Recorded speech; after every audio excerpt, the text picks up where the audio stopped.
Today is the 10th of November 1991. We're learning the first lessons in the Mahayana literature. This is in the third year of learning this.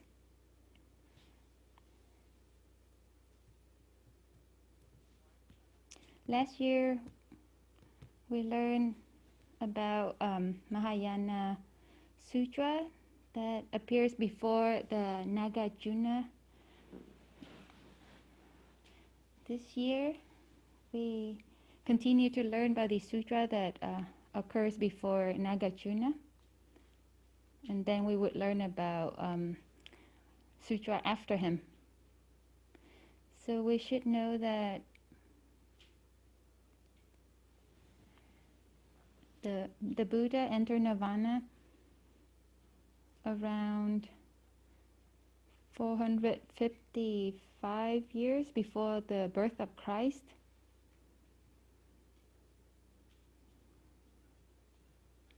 And these ideas in the Mahayana tradition were developed and expressed in these Mahayana Sutra in the 1st century before before Jesus was born. And the sutras that were continued to developed in the 1st and 2nd century after Christ. So in the 2nd century, there was a scholar, very famous scholar, very smart. His name was Nagarjuna.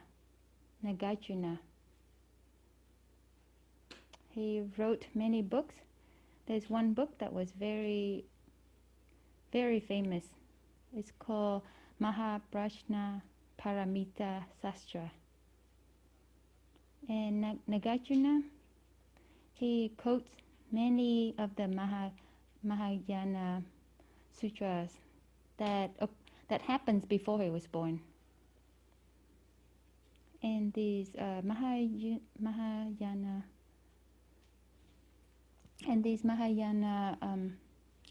sutras that he quoted in his book Pariprccha Paramita,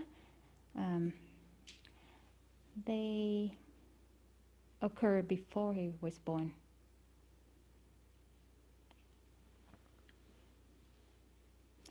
So Long Thọ is in Vietnamese and Pali is Nagarjuna.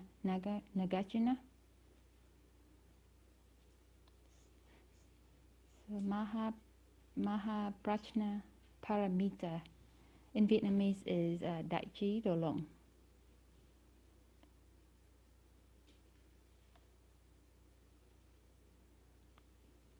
So the Buddha appears, he enters nirvana around here.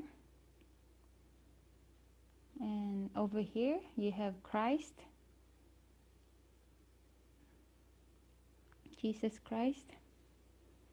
And over here you have Nagarjuna.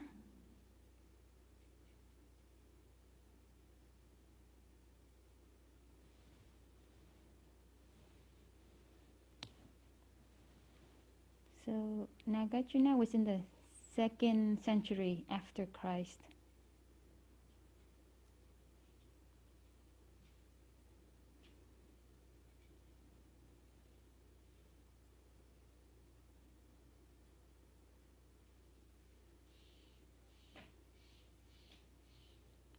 In the 5th century after Christ, then we have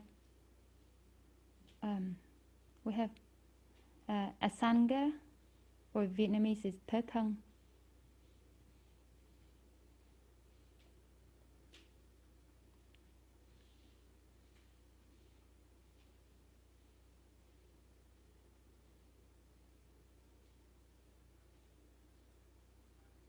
in the 3 centuries,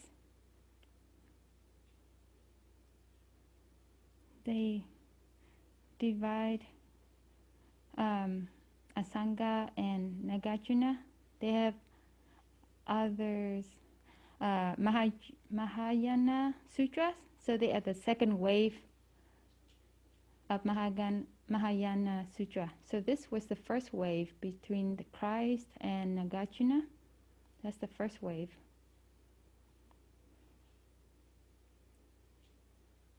And that's the second wave of Mahayana sutras.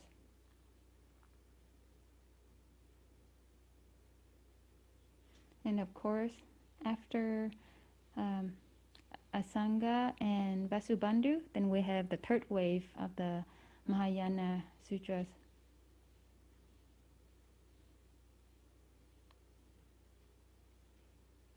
So Asanga in Pali, that's the name. And Vasubandhu.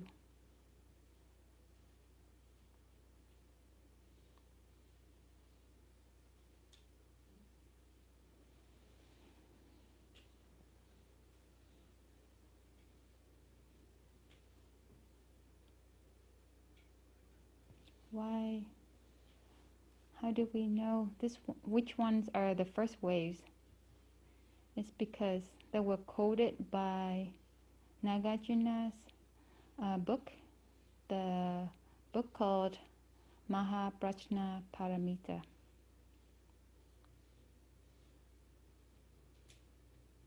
This book is a big volume with the aim of explaining the teachings in the Prajna Paramita teachings. So that means the wisdom that has the ability to bring people to the source of awakening. That's what it means by Prajna Paramiti. So Prajna Paramita Sutra. So Nagarjuna, in his book, he quotes from the original sutras, and he also quotes from Mahayana sutras that happens before him. So last year we learned about the Prajna Paramita Sutra, the very first Mahayana sutra that appears. And from learning that, we know clearly that there's certain parts that appears in the 1st century before Christ. And there are other parts of the sutra were being developed after Christ. So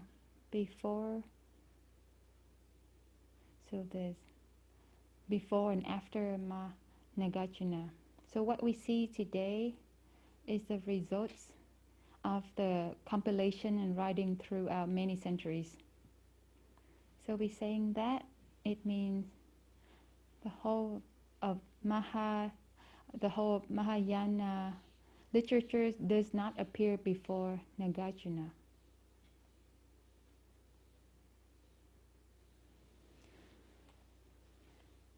So the book Prajna Paramita, it was translated into Vietnamese by Sister Diệu Không. And in San Jose, there was a practitioner who printed that into many volumes. Here, there's a bell. So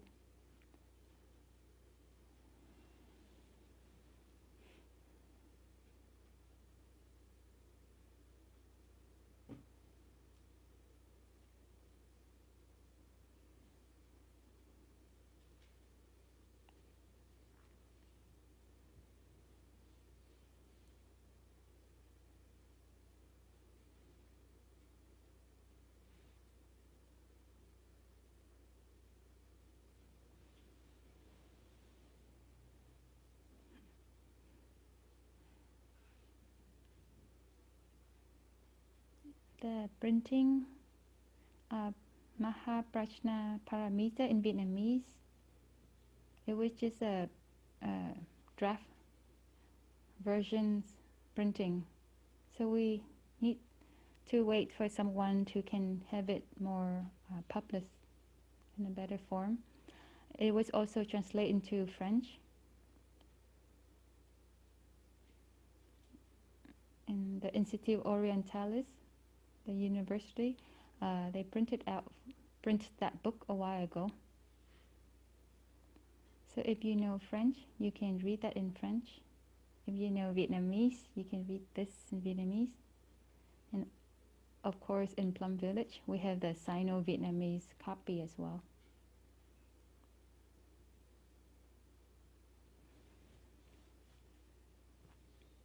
So after we learning about Mahayana, after we learn about the Prajna Paramita Sutra, we learn about the sutra about it. It's called Ratna. Let me see, Ratna Kutta Sutra. It also benefits from the Mahayana's ideas, and there are many sutras that focus on the practice, the practical aspects. It's not just about the philosophy only.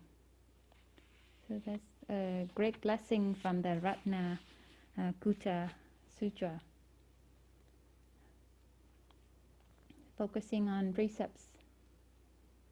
After that, we were able to learn about the Avatamsaka Sutra,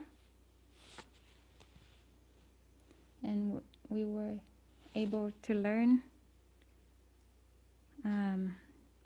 Dasa Bhumika and also the Ganda Viyuha Sutra.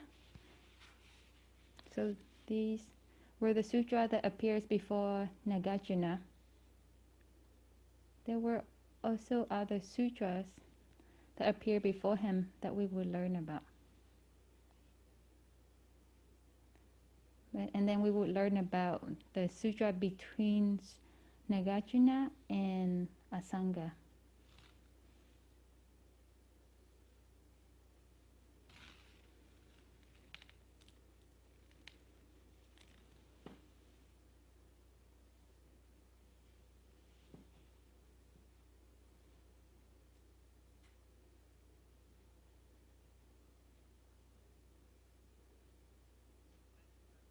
This year we begins with a few sutras that expressed, that show us the efforts of the Buddhist community, lay and monastics,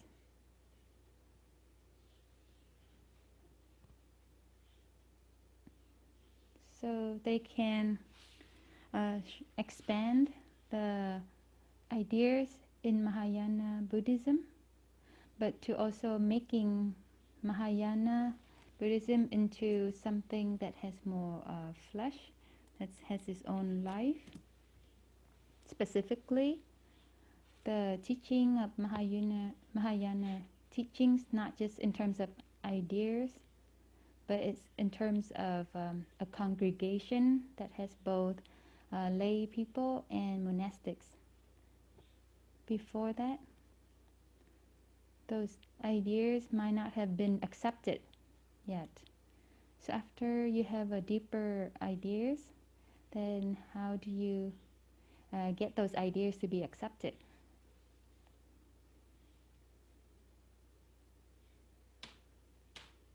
In order for those ideas to get accepted, we have to, how do we present it so other people can accept it? If we cause too much friction, then other people won't accept it. So in the Vimalarkirtinirdesa Sutra is a sutra that's very hard for people to accept, because it's teaching, its theories are very strong.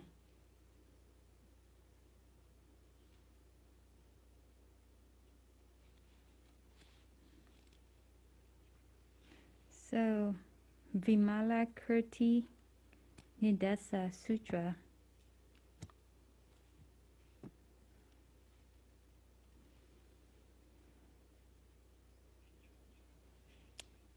It represents the effort of the monastics, the efforts of the lay people.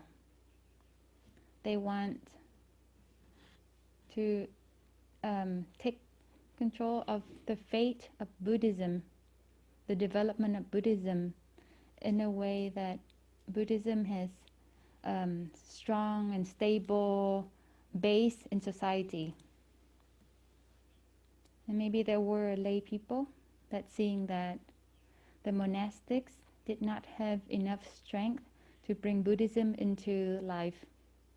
The monastic lives a life that is so separate from the modern society and did not have the ability to modernize the Buddhism. So it became a Buddhism that grew moss. So the lay people trying to bring Buddhism to modernize it.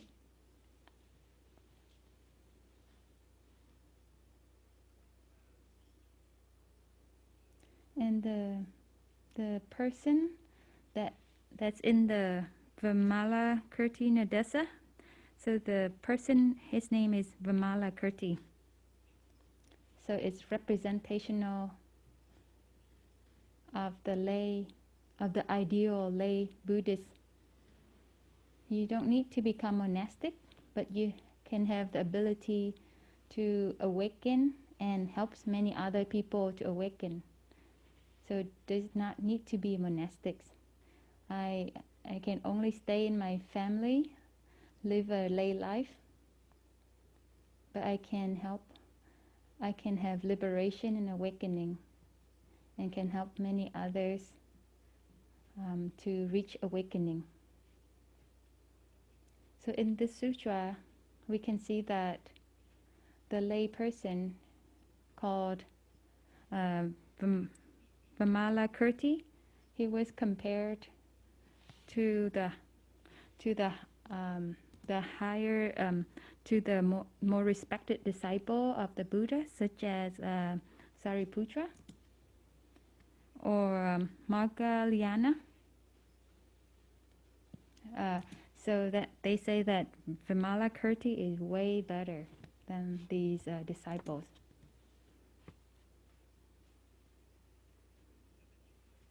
So the people who read this sutra, and if they respect the monastics, then they will resist against this, because it's almost like this sutra disrespect the great disciples of the Buddha. So the great disciples of the Buddha and other monastics, they were mentioned under the name as Tanvang or Sravaka, the people who had listened to the teaching of the Buddha. It's called Sravaka.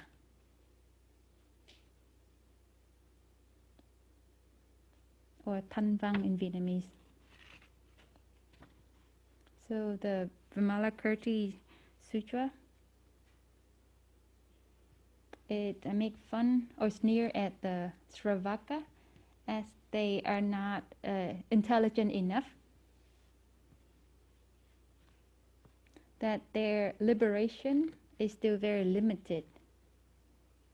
And so that's why they should let go of the methods, the path of the Sravaka, but they should walk the path of a Bodhisattva, because a Bodhisattva has a much bigger area of operations.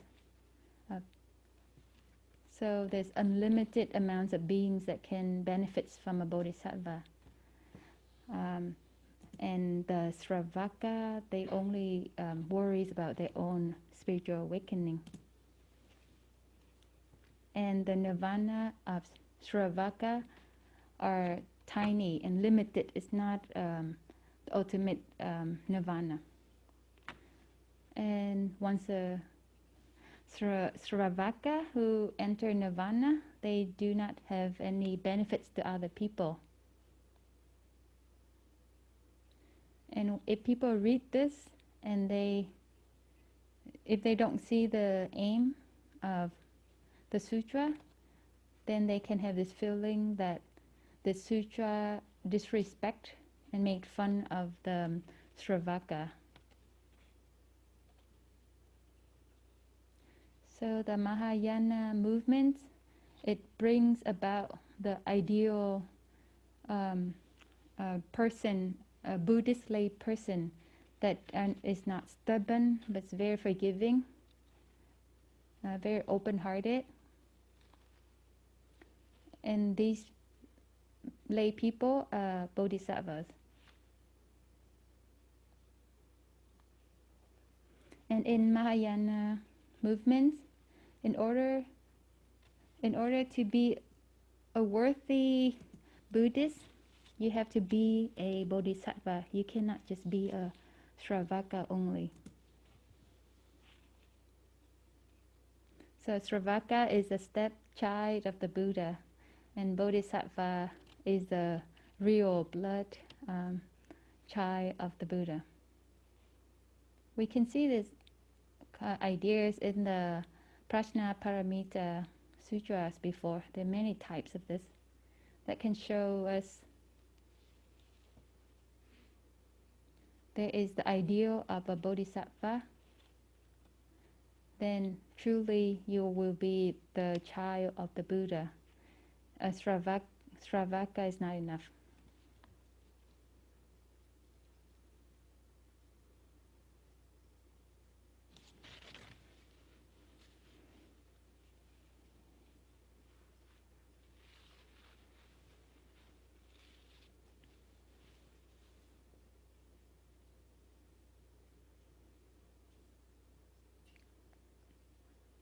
Outside the Sravaka, we have other people called yin yak or prati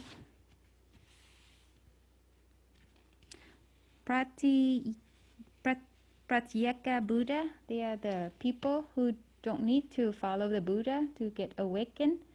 They practice by themselves, and because they reflect on the 12 links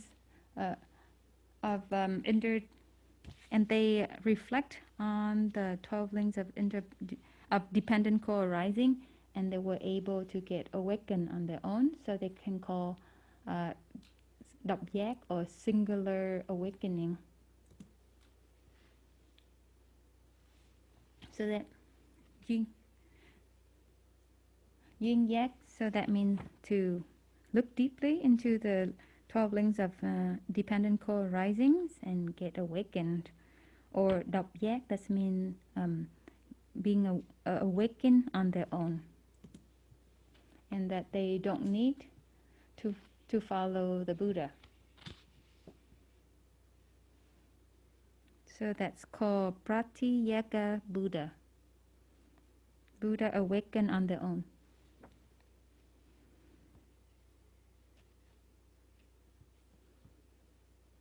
Yeka, it means one person alone.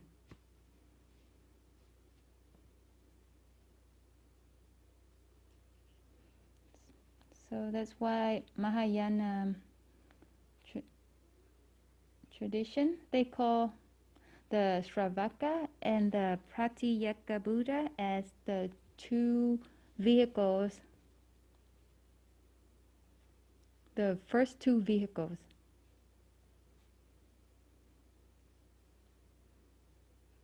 And the third vehicle is a much bigger vehicle that can carry many other people, so that's Bodhisattva.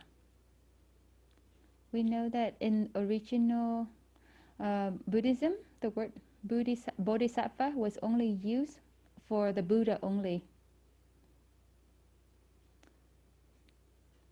So before he was a Buddha, he was already a Bodhisattva. But with the development of these ideas, they said, why is it there's only one Bodhisattva, even though the Buddha said there are many Bodhisattvas everywhere. So that's why they said, there's another bell here. So the idea of that there are many Bodhisattvas, it's the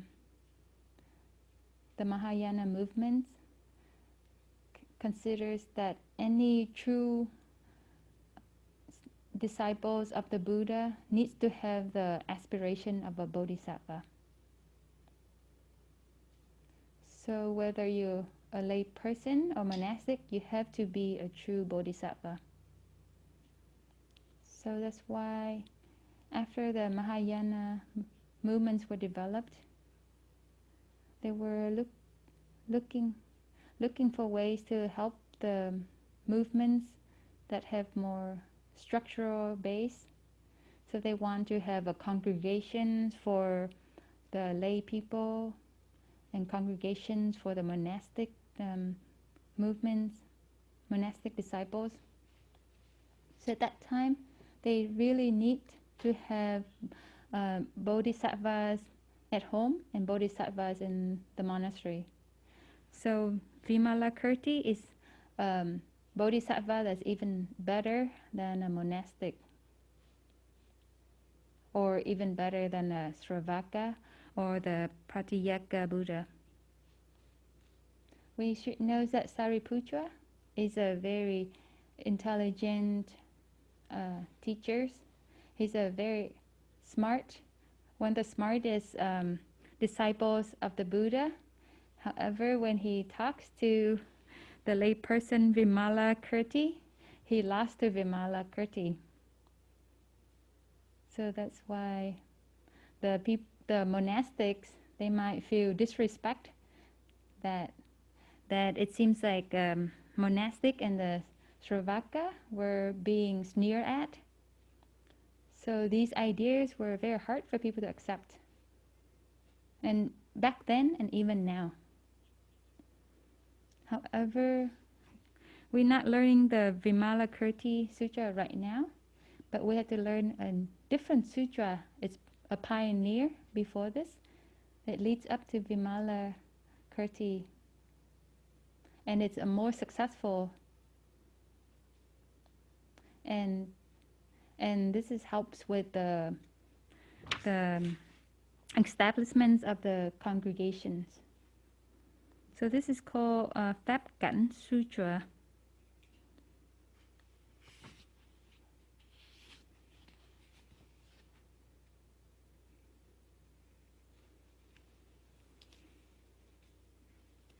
Pháp Cảnh, it means it's a mirror that reflects the right Dhamma.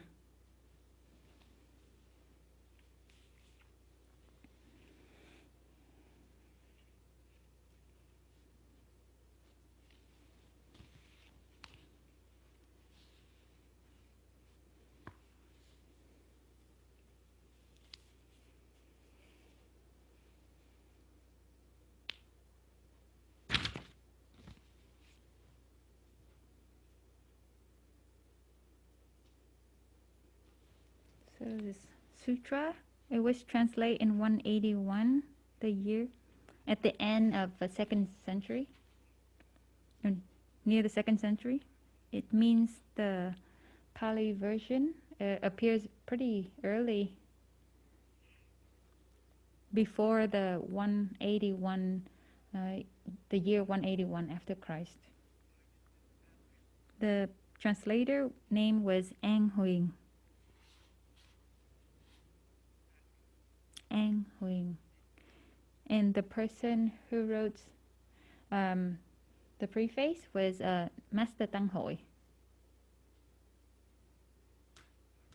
Because Master Tăng Hội was born in Vietnam, and he translates sutras in Vietnam, and then later he came to China in the 3rd century, and he wrote the preface for this sutra. It's still in the Tripitaka. It's very short, only that long. If anyone wants to translate that.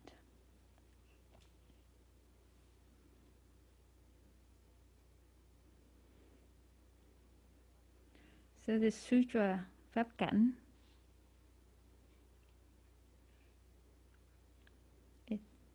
it has the name of the name. It's 322 in the Taiso Tripitaka.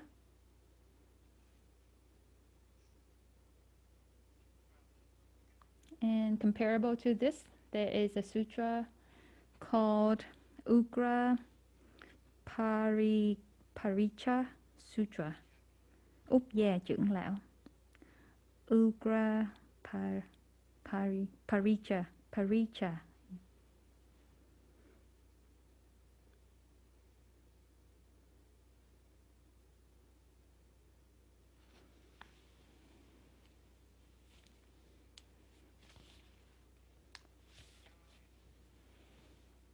It was translated by Hương Tăng Khải, translated in the year 522.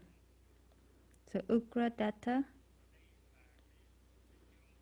This is chapter 19 in the Ratnakutta Sutra, chapter 19.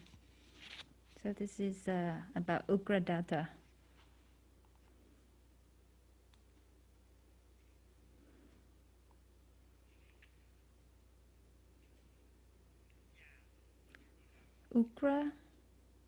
Ugra datta, he was a layperson, a smart person.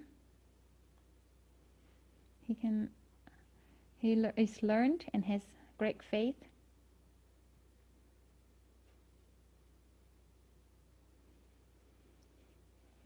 When we talk the word trưởng lão, it means heads of household.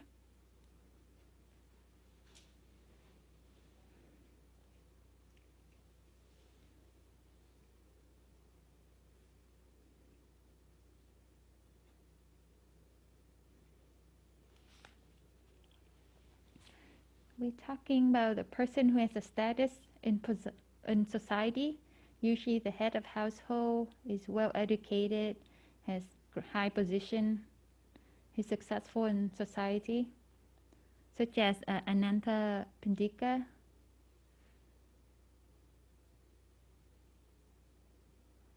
In Pali, that's called Ugra datta. So that's his name, Ugra datta.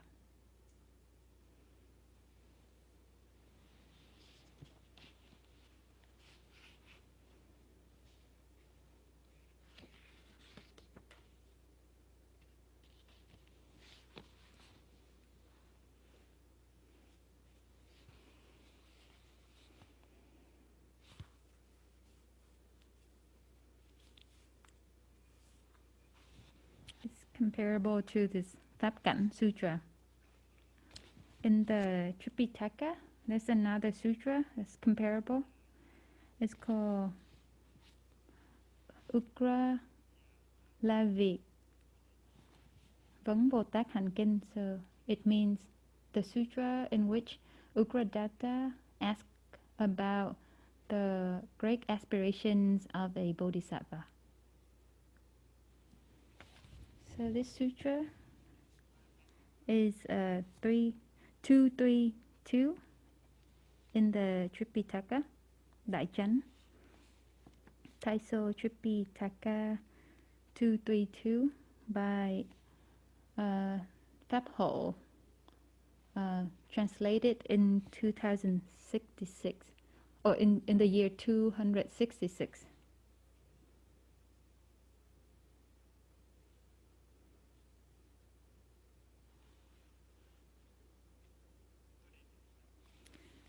I suggest that before you study Vimalarkirtinirdesa Sutra, you should study this sutra first. The sutra of Ugra datta.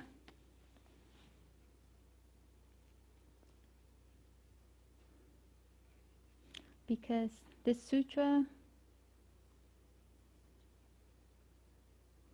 it's a sutra that favors practice. It has its tendency to focus on the precepts and the practice for a bodhisattva. So in the sutra,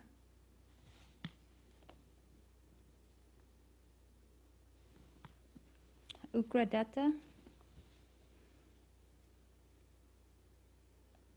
he asked the Buddha about the lifestyle that is needed for a lay bodhisattva at home and a bodhisattva, a monastic bodhisattva. So, dear Buddha, how should a lay bodhisattva practice? And how does a monastic bodhisattva practice?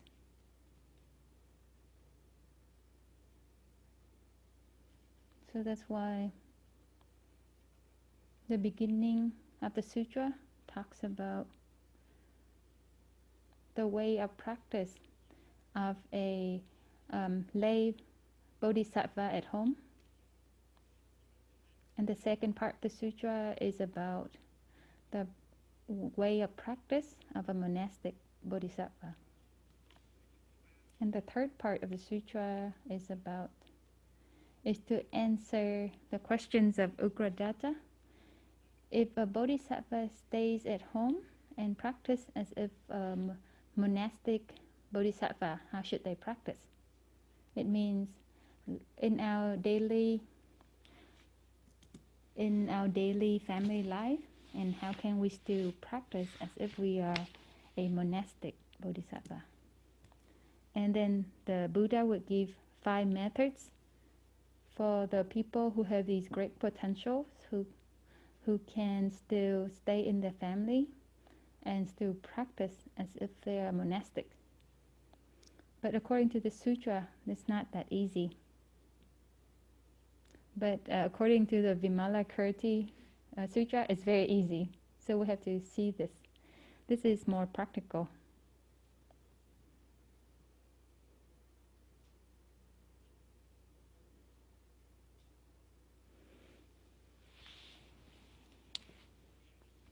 So now we follow the Ugra Sutra. And we have the translation from Thay.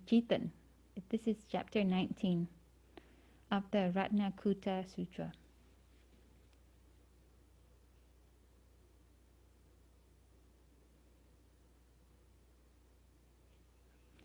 So the setup for the scenario is at the monastery of Anantapindika in the northern area. And that day, we have 250 monastics only. We don't know what happened to the rest of the 1,000 monastics. Where did they go? There's only 250 here. And there were 5,000 bodhisattvas there. And in the lead bodhisattvas, there were Maitreya, there's Avalokitesvara, and there is Manjushri Bodhisattva. So all these great bodhisattvas that came there to support. And the Sravakas, they are minority there. So at that time, the Buddha was surrounded by thousands of lay people in the Sangha. So Ugra, he was a lay person, and he has 500 others, friends and families who came with him. They came to ask the Buddha about the Dhamma. And in those people, Ugra, he is the smartest person, so he's the speaker's representative for those other 500 lay people. So surrounding the Buddha, there were other famous lay person lay people. So there's one that everyone knows, Anathapindika.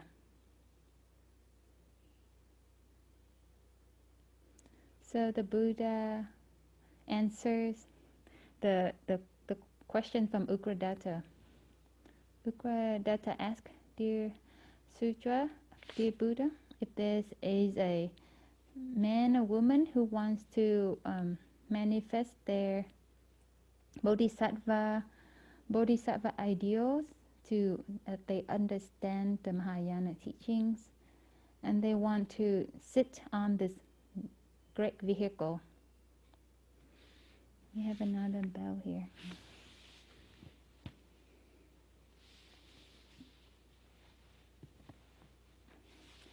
And to practice so they can save, to liberate themselves and others.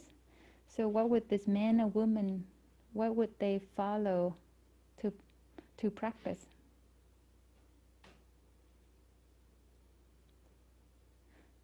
So what is, the first question is the precepts and the practice of a lay people. So practicing with what precepts and what methods of practice. So this is to help to build the ideal person as a lay person, as a bodhisattva at home. This sutra is very, very deep, but no one noticed this one. So let me repeat. If there's someone else who wants to learn about the Vimalarkirti Sutra, they should read the sutra first. So the Buddha teach very carefully. A bodhisattva at home, first they have to take the 3 refuge of refuge for the Buddha, the Dhamma, and the Sangha. However, the 3 refuges, the Buddha explained very deeply. He said to take refuge in the Buddha, first of all, it means you have to want to be a Buddha. I want to take refuge in you, but I also want to become like you. So take refuge in the Buddha like that is worthwhile taking refuge. I want to become like the Buddha with the 32 marks of perfection. So that means to take refuge in the Buddha. If you just say, I take refuge in the Buddha, and all my life, throughout my life, I can only follow the Buddha and I can never become the Buddha, then according to this, that means you're not taking refuge in the Buddha. That I can only become the Sravaka and maybe become an Arhat, but the Buddha is too far away. I cannot become a Buddha. So that means you're not truly taking refuge in the Buddha. So what is taking refuge in the Dhamma? It means to be respectful toward the Dhammas and also respectful to Dhamma teachers.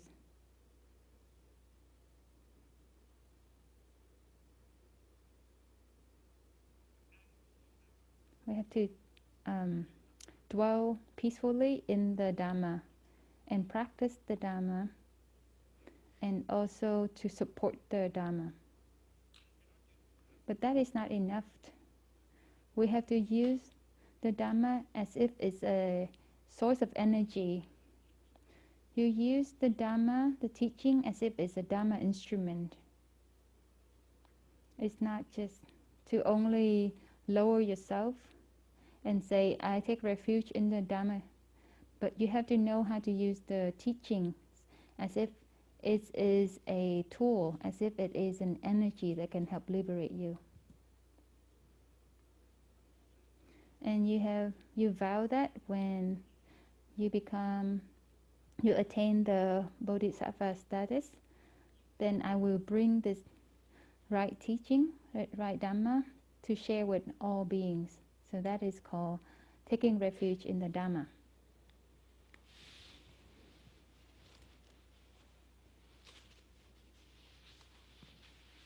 So what is taking refuge in the Sangha?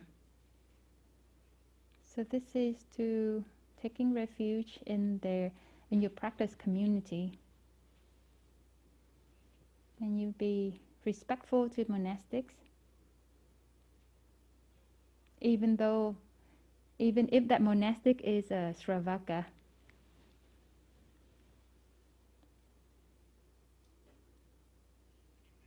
So this, we have to notice it quite a bit. This is a Mahayana sutra, but it says that if you see a monastic, a Sravaka, you should not despise them, but you have to be respectful to them. But with the conditions that you have an aspiration that's even greater than a Sravaka.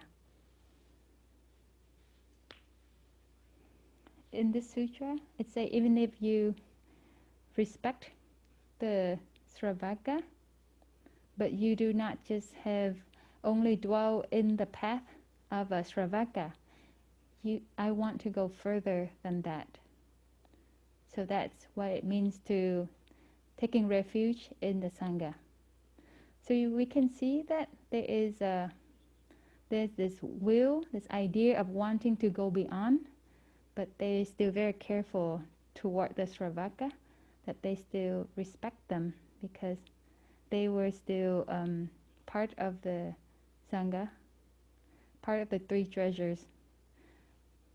It's not like Vimalarkirti in his dialogue with Sariputra, that he completely won over Sariputra.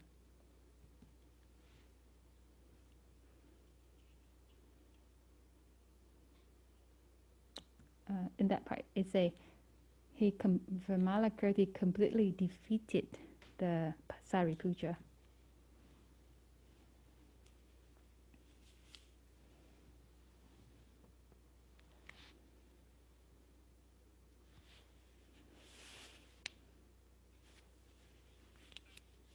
So taking refuge in the Sangha also means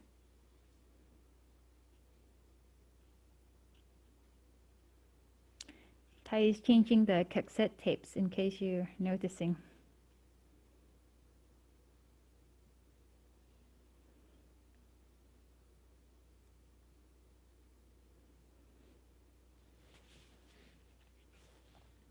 Taking refuge in the Sangha also means you being close to Dhamma teachers and monastics so you can hear the teachings and to reflect and contemplate about the teachings, and you can bring that teachings to tell it to other people.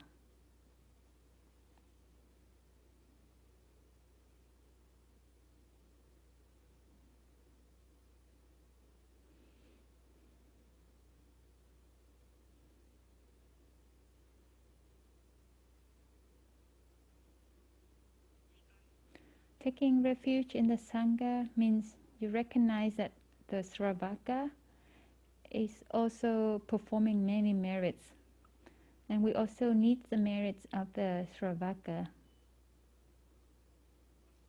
But in our heart, we want something more than that. Even if we want something more than a Sravaka, we don't have the merits of a Sravaka yet, so we still need to do the work, the merit work of a Sravaka. So it's very clear here. Once you're able to find a lay Bodhisattva worthwhile, then you have to be determined to take refuge in that lay Bodhisattva.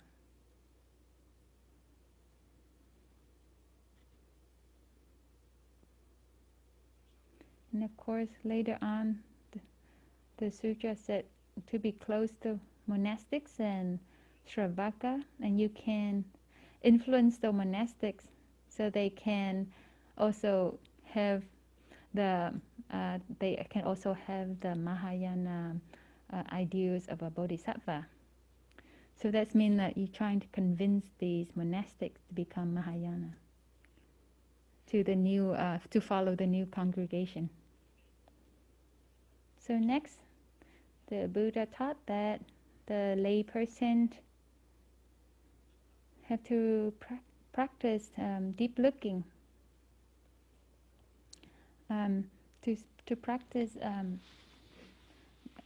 reciting the name of the Buddha and the Dhamma and the Sangha.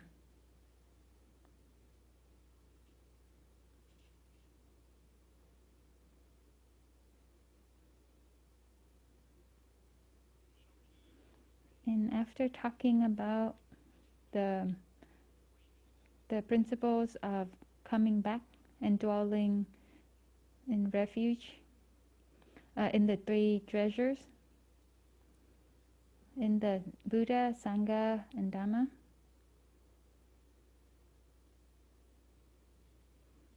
then the Buddha talks about the way of practice, the lifestyle. It's called the methods of a higher person, of a Bodhisattva.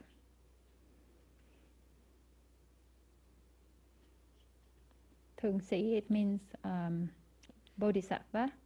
This is a word that was used in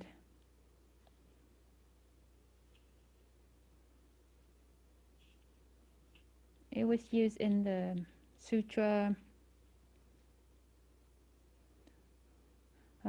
Ugra datta, questioning about the practice of the aspirations of the Bodhisattva. So that's the word they use, thượng sĩ. In the other version, trưởng lão, they use another word. It's trưởng phu, a great person, a person with great spirits, great will, a great aspiration. One side they call trưởng phu, one side they call thượng sĩ. This is for Bodhisattva.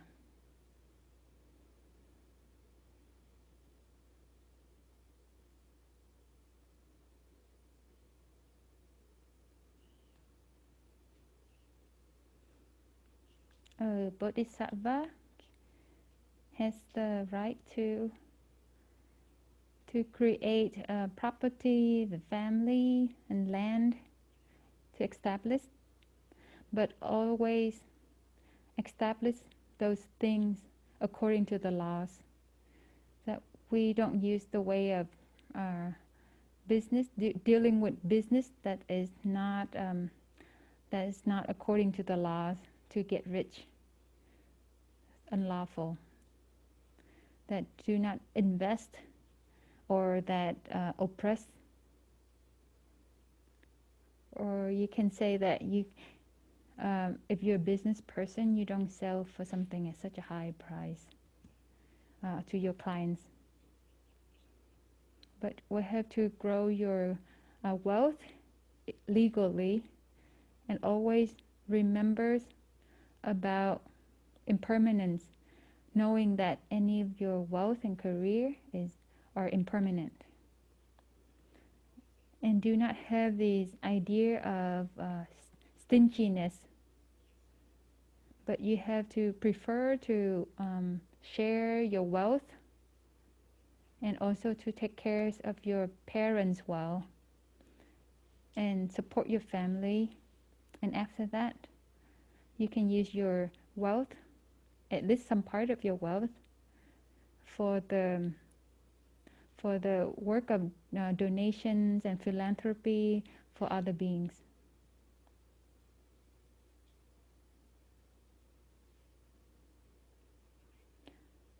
So these are the teachings that's very practical. This is not just theories up in the sky. And the Buddha also said the lay bodhisattva, outside the work of building up your career, you also need to have the time to do the work of the Dhamma.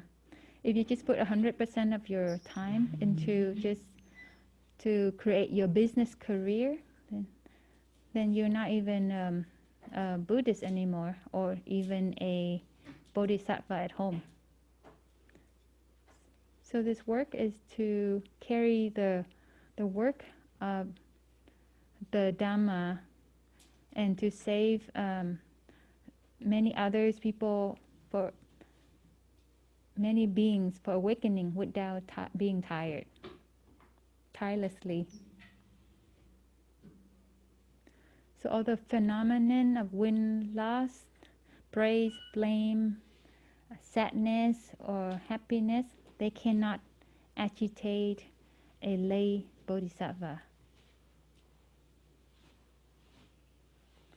They can be very rich, but they never become too prideful or restless.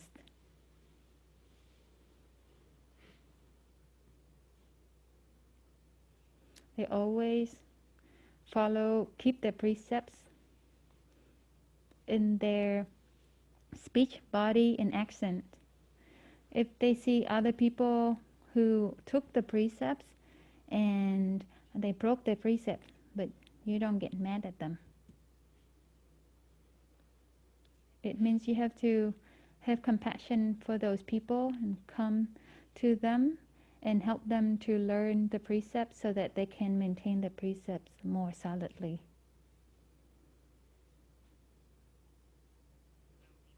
And whatever work they're doing, they do not just leave it halfway.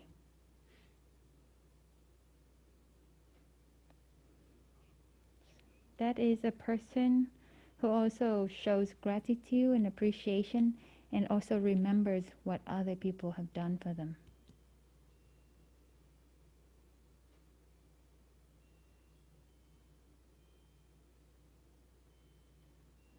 There's bell right here. This is a person that's not prideful.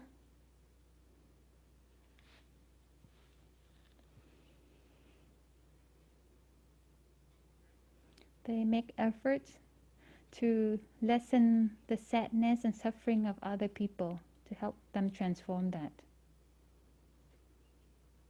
They're respectful to the people who are well learned and who understand deeply, so that you can benefit from the understanding of those people.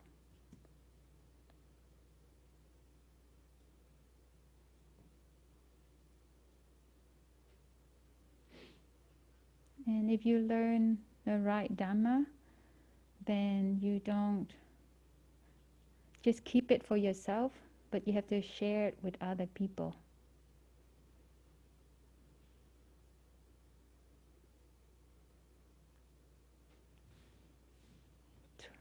Towards sensual pleasures, you have to look deeply at them as they are impermanent, and have an understanding that their life is as impermanent as the dewdrop, and their wealth is as impermanent as a cloud. And if they're not careful, then their wife and relatives can become a prison.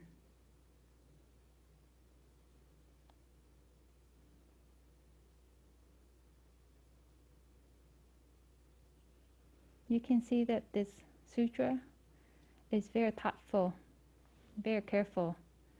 There's not a lay bodhisattva to just only talk about theories all day, but they have to put in efforts and practice. After that, the Buddha taught that a lay bodhisattva has to keep their 5 precepts.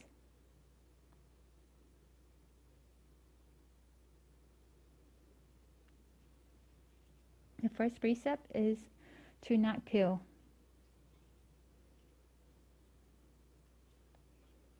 A lay bodhisattva has to be ashamed and vow that they will not touch the life of any other beings.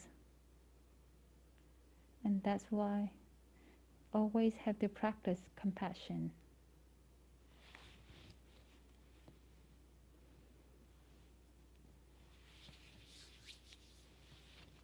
The second precept is to not rob or plunder,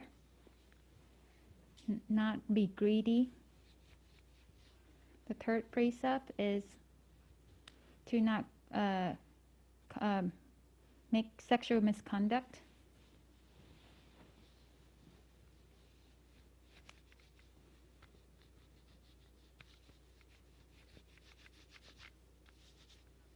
And not being swept away and being sunken by beautiful women around you.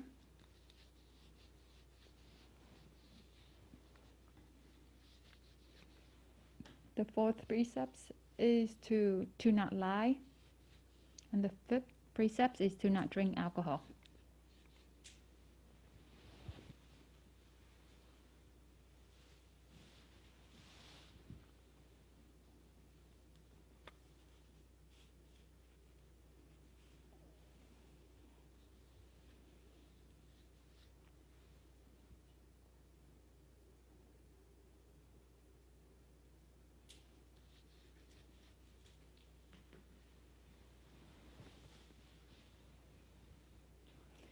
Next, the Buddha taught that the lay bodhisattva needs to learn how to give Dhamma talk, how to share your understanding of Buddhism to people in your village. And if other people don't have faith, then you teach them to have faith. If other beings are not showing appreciation and gratitude to their parents or monastics, then you teach them to have faith so they can love and respect their parents and also believe in the monastics, have faith in monastics. And if other beings are uneducated, then you help them become educated.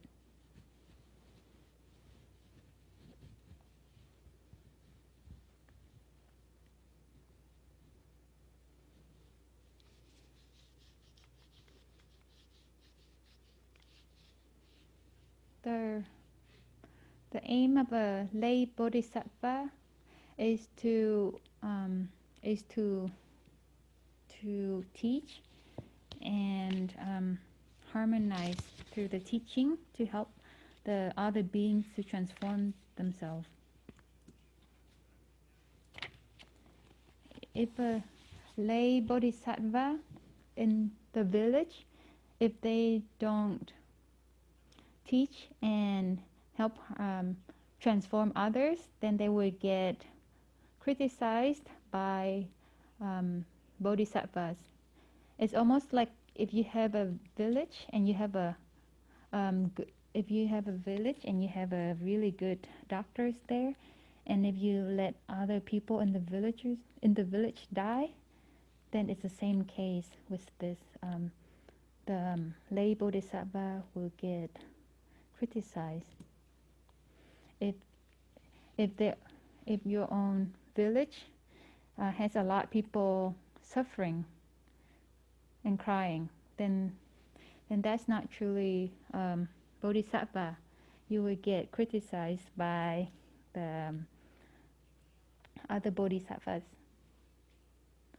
Next, the Buddha talks about family life to show people that the family life can be an environment that your practice can be very difficult in.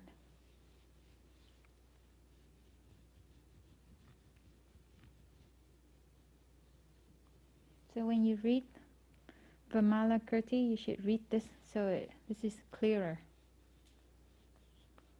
When you, in your family life as a layperson, we should know that family can be the place where all kind of sufferings can appear. All the big branches, small branches of suffering can arise from your family. and being tied up by the family life. All the good deeds you want to do, you might never do. And all the good deeds that you're doing, you might leave them undone, uncompleted. All the good things you say you want to do because you don't have time to do, because your wife is calling, your kid is calling, your boss is calling. How can you have time? And if you're lucky to do some good deeds, you might not have time to follow up with them.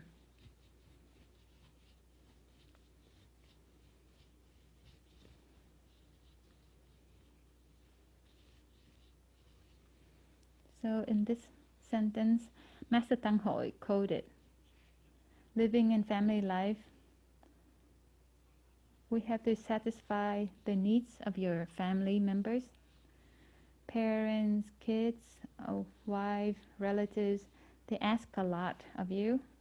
The asking, the loving, the wishing, all kind of requests. And they don't have any moderation. That means you can never satisfy the demands. Demands on fame, wealth, richness, and beauty. It's like the sea. It swallows all thousands of rivers, but it still wants to swallow more rivers. So it's the same like that with the family. So Master Tăng Hội wrote, in a poem he quoted this sentence. Missing and loving fortune, fame, beauty, it's as if it's the ocean swallow up thousands of rivers. The family environment can be a fire, and the wind that's blowing is never stopping. And it's hard to extinguish that fire. The Buddha said, the things in the lay life is fragile. It's almost like a dewdrop, very easy to break apart. The things that you swear to do eternally, it sounds like that, but it's very fragile, like the dewdrop. A family life at home is like a drop of honey, of nectar, even though it's sweet, but it's sweet in a moment. Once that, when there's no honey drop, there's other drops, such as the drops of the other drop is also nectar, but this is the nectar from your bile. Thay is making a joke here because the same word for the drop of honey, it also means the drop of the bile in next to your liver. The family lifestyle is almost like a net with a lot of spikes, because the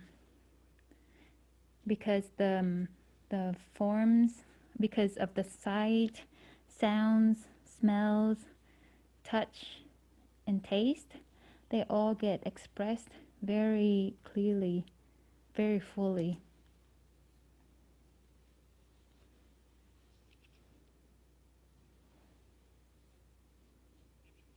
The family lifestyle can bring us many fear and anxieties.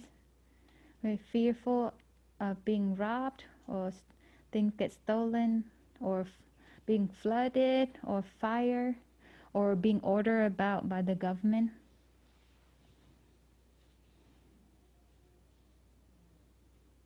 So this is a passage talking about the disadvantage of a family life. But these ideas, we never see that in the Vimalarkirtinirdesa Sutra. So we have to bring Mr. Vimalarkirti and the other Bodhisattva to come back down to earth, to touch the earth here.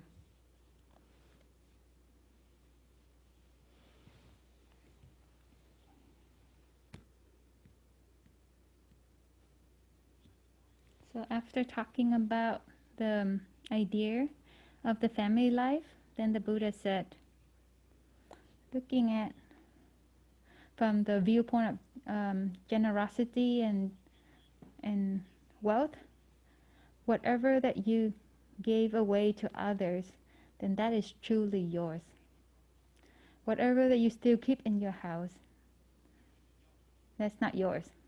Whatever that you give away is truly yours. What you're still keeping is not truly yours.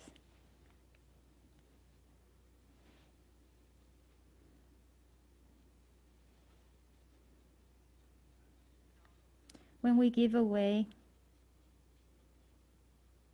that means we already invest in the safe and the happiness of tomorrow,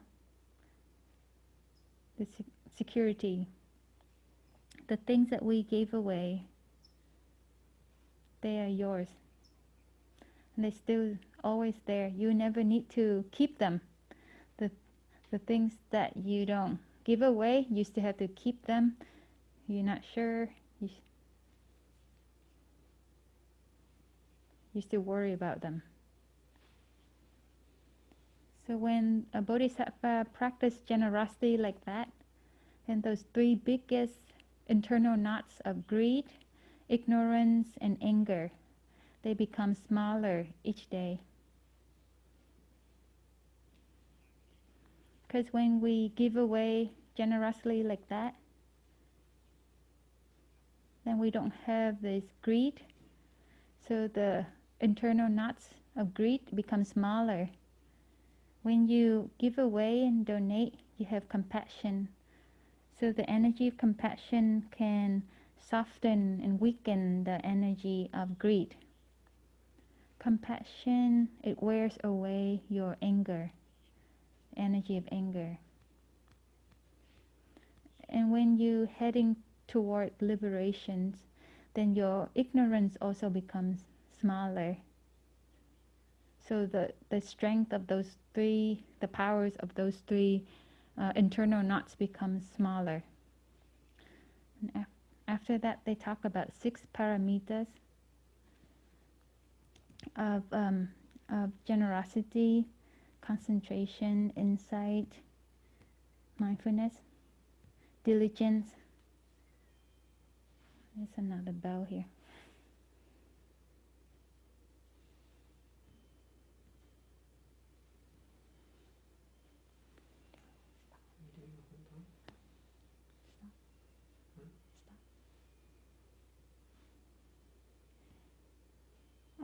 Dear friends, maybe it's a good time to stop here. Let's do 15 more minutes, but we can save it for another time.